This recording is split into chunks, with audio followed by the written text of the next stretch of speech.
So now we're ready to talk about one of the most important concepts in chemistry, and that is simply talking about the mole and what a mole is. Well, before we even get there, let's talk about how to determine the mass for a formula, because now we know how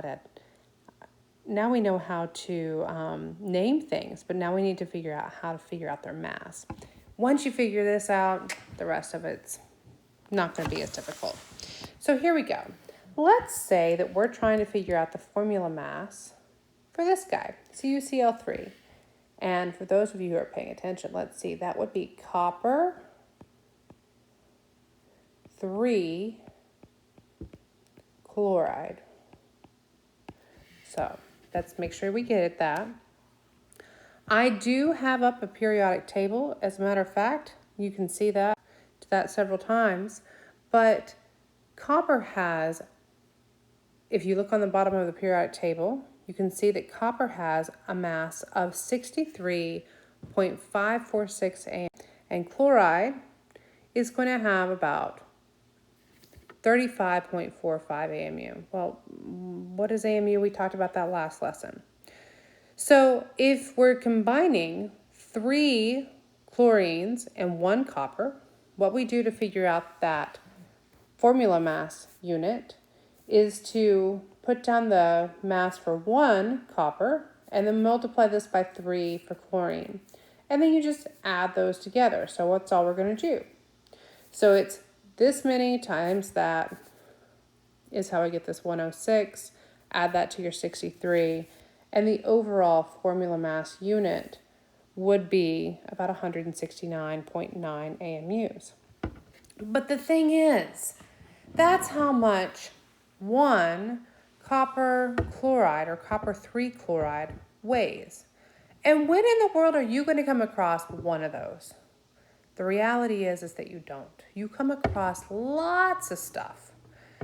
And for that reason, we need to find a package, a way to kind of think about molecules on a larger scale and package them.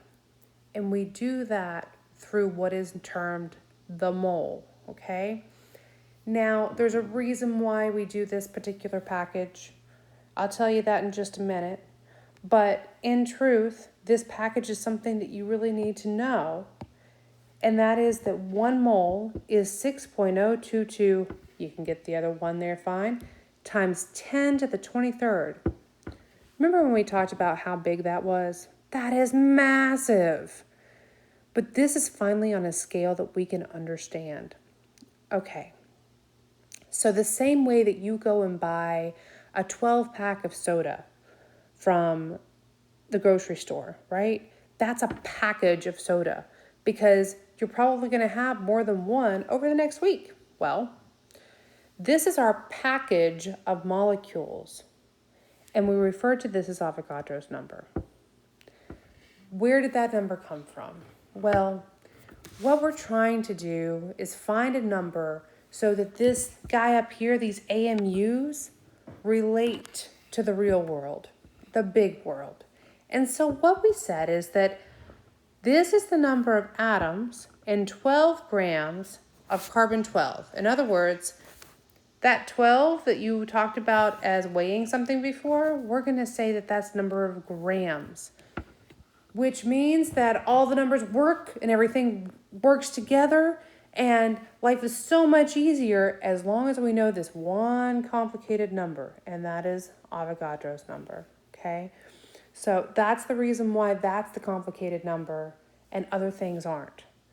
Because now I could say that we can figure out how to get to how many AMUs for 1 molecule, but we can also talk about how many grams a mole weighs. So let's say if you've got gallium right here. And on average, you find on the periodic table, this is how much it weighs. What that means is that 1 mole of gallium is that many grams. We refer to this as molar mass. okay?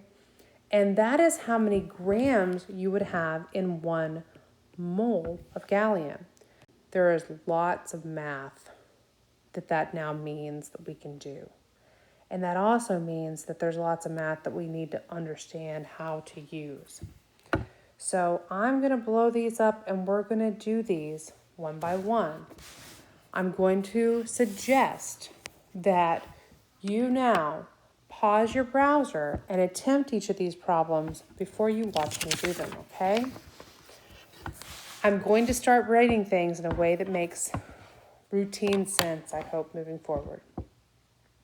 So we're being asked for the formula mass unit, and that should be given in AMUs for CaF2. Okay, well, Ca is equal to 40.078 AMU. Where did I get that? Sorry, I'm looking for. So now I look for fluorine in the same way. I won't refer to that again because you can do that. And that would be 18.998 AMU. Okay. So I have 2 fluorines, but I only have 1 calcium. I'm going to set this up in a way that's going to make sense as we move forward and make it easy for us. So here's my calculation. I'm going to take 40.078 AMU, and that's for calcium. And I'm going to add that to 2 times the 18.998 AMU, and that is for fluorine. When I add those together, I get a total of 78.074 AMU. Check and make sure that that's what you get in your calculator as well. This is what's equal 78.074 AMU is equal to 1 formula unit, okay? So 1 formula unit. And that's what we were asked for in terms of AMU. So we have completed that problem. Okay, to the next one. What is the molar mass of glucose, which the formula for that is C6H12O6 in grams? Well, we can start by writing out the mass of each of these individual atoms, or we can just go straight into it, but I'll go ahead and write these out. So carbon is equal to 12.011 grams. Hydrogen is equal to 1.008 grams. And I hope that we all know that I'm getting these from the periodic table. And some periodic tables are going to be slightly different. Slightly different, fewer decimal places, most likely. So when I go to do this problem, I'm going to say that I have 12.011 grams of carbon, and look, we have 6 of them times 6.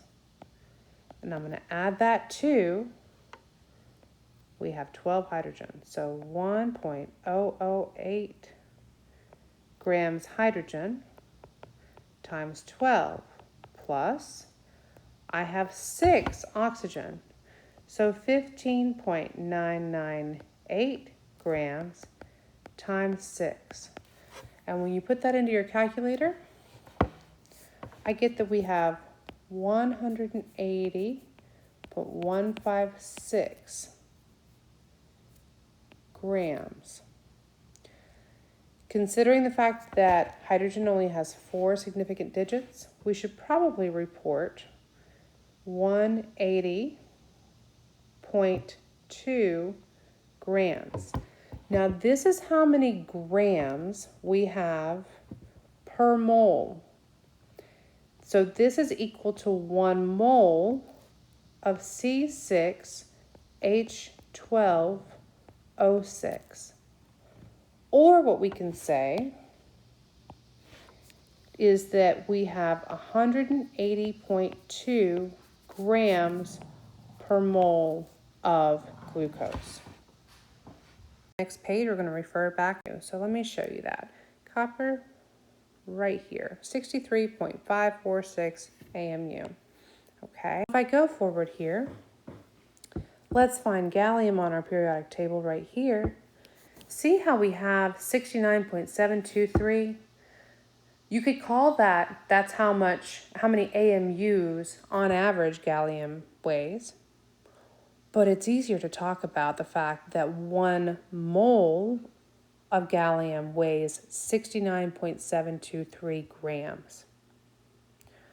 Now, got that from my periodic table. Calcium, and calcium's right here. Okay. Right, with sodium, that's 22.990 grams for copper. So let's see, right here, copper is 63.54.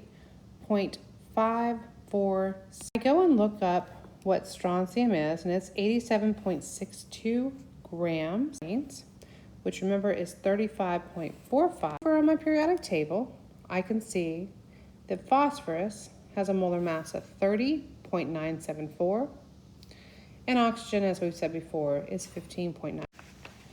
The next question is, how many atoms of Na, or sodium, are in 2.5 moles of Na2O?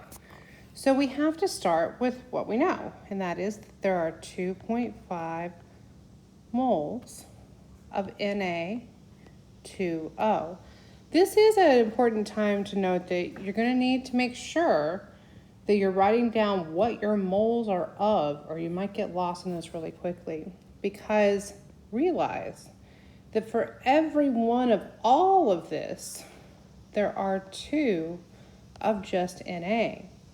So what we could say is that there's 2 Na moles for every 1 mole of Na2O. Well, that still works because these cancel out, right? That mole of Na2O will cancel out. And then if we're trying to figure out how many atoms we have, we need that Avogadro's number. Because for every mole of anything, it doesn't matter what it is, we have 6.022 times 10 to the 23rd. In this case, it would be atoms, right?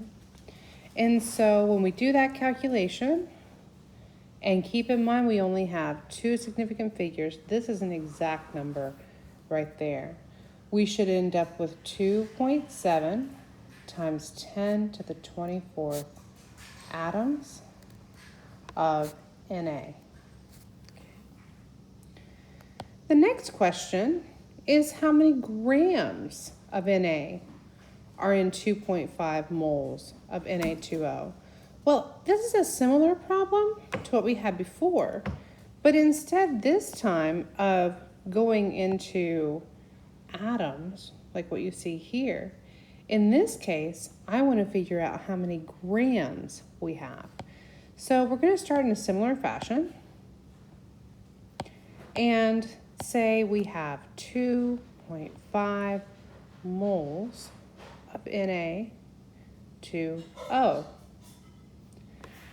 Well, we also, by the way, know, if you look at your periodic table, per mole. So sodium is 22.990 grams for 1 mole. Okay, so let's see. We know that for every 1 mole of Na2O, we have 2 moles of Na. We also, and these would cancel out, sorry. We also know that for every 1 mole of Na, there are 22.990 grams of Na. So these would cancel out as well. When you put this into your calculator, you'll get that it's 114.954 grams. But you have to look back in this problem and realize that we're starting with something that just has two significant figures there. I don't think that's an exact number. So we're going to report this in just two significant figures. The easiest way to do that is to report it in scientific notation as 1.1 times 10 to the second grams. If you put in 110 grams, that would be fine as well. Okay, so let's go to the next problem. If you have 10.32 grams of copper, how many moles of copper do you have? Well, for this, we definitely need the molar mix. So 63.546 grams per mole of copper. And if we start with 10.32 grams of copper, and we're trying to figure out how many moles of copper we actually have to take this and reverse it, because remember, we can do that because 63.546 grams is equal to 1 mole of copper. So we can put this in either direction that we want. We can put whatever we want on the top and whatever we want on the bottom, as long as the numbers and the units stay together. So that would mean that 63.546 grams is 1 mole of copper. And when I do this in my calculator, I get 0.1624, moles of copper. Now, I reported this to 4 significant figures because that's what we're given up here. And our data right here in the conversion was even more significant figures than what was given. Okay. Next, when you weigh a 5.23 gram sample of strontium chloride, how many moles of strontium chloride do you have? Well, now we're getting into going from grams to moles for something that's bigger than just an element. So the same way that we started back here, needing to know how many moles we have per gram of copper, we need to know that for strontium chloride as well. So strontium is 87.62 grams strontium, and I have 2 grams, so 35.45 grams of chlorine times 2 is going to give us 158.52 grams of SrCl2 per mole of SrCl2, okay? So if we're now trying to figure out how many moles we have, and this is our sample, we can do that because we have the conversion between moles and grams. So I start by saying 5.23 grams of strontium chloride, and say 1 mole of strontium chloride over 158.52 grams of strontium chloride. Okay. Now, why is it that I reverse this again? Well, you need to be able to cancel out your units. This cancels out in that case, right? And so now I can get to my answer in moles. If you did it the other way, you would find that those would not cancel. And so I get 3.30 times 10 to the minus 2 moles of strontium chloride, okay? Now, I did round this to 3 significant figures because that's what we have here to begin with, okay? Now for the harder problems. let's say you have 2.954 grams of P2O5.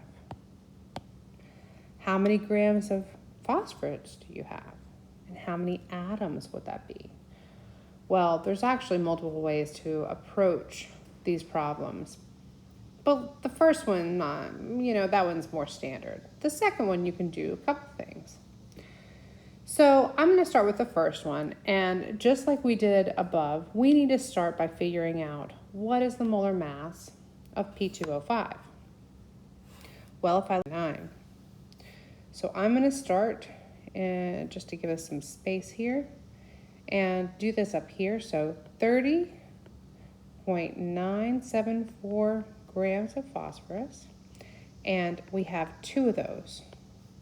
So I need to put that in parentheses, plus 15.999, and there's 5 of those oxygens. That gives me a molar mass of 141.943 grams per mole. Okay? Now, remember we're starting with 2.954 grams.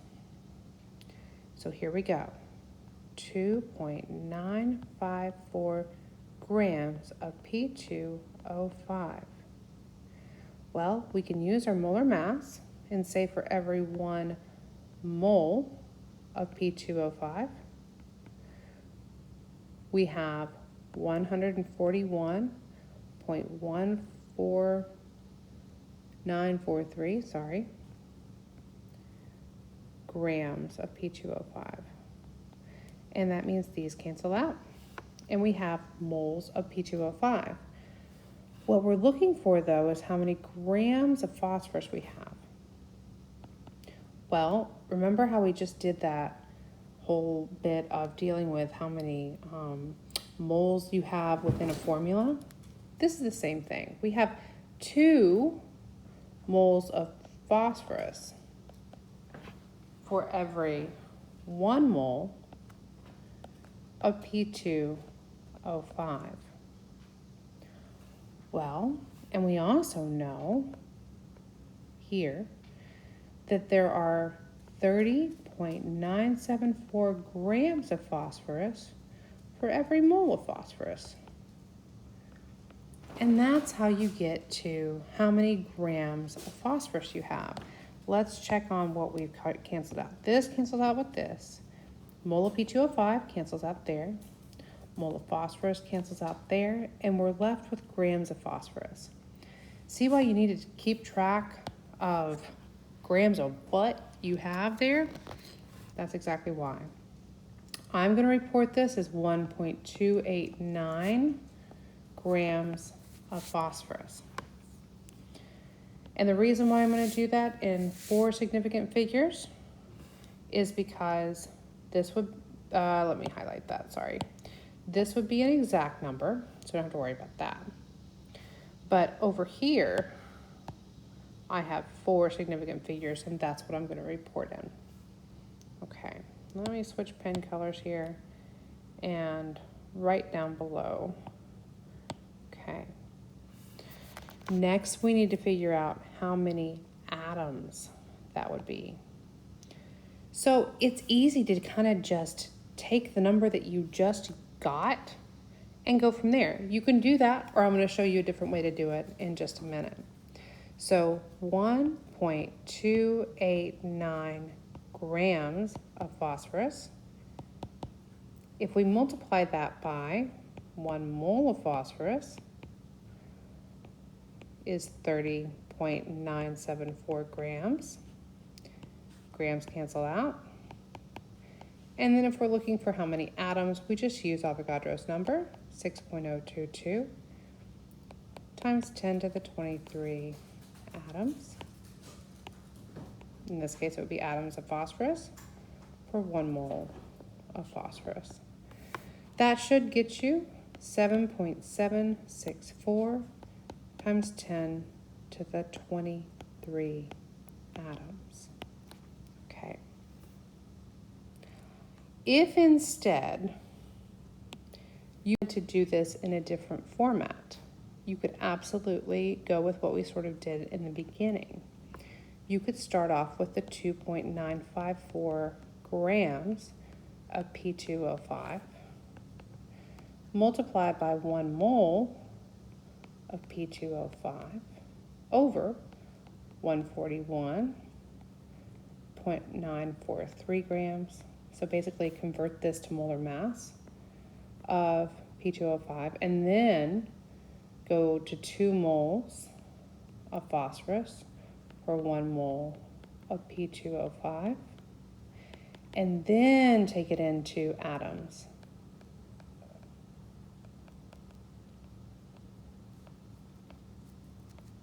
Or 1 mole. Sorry, this is 10 right here. Okay.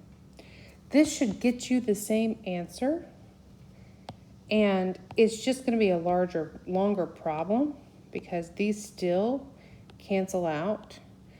It's just that the first part of this problem kind of got you halfway there, and so it was easier to go straight into atoms from there. But if you want to do it this way from the beginning, in the end, it could be more accurate depending on what you're calculating and how much rounding you're doing. In this case, it doesn't matter. So that should still get you to the same answer. If you can work through these problems, you're doing quite well. You should continue to try to do that and continue to try to work through problems like this. It will certainly help you moving forward in general chemistry and chemistry in the whole.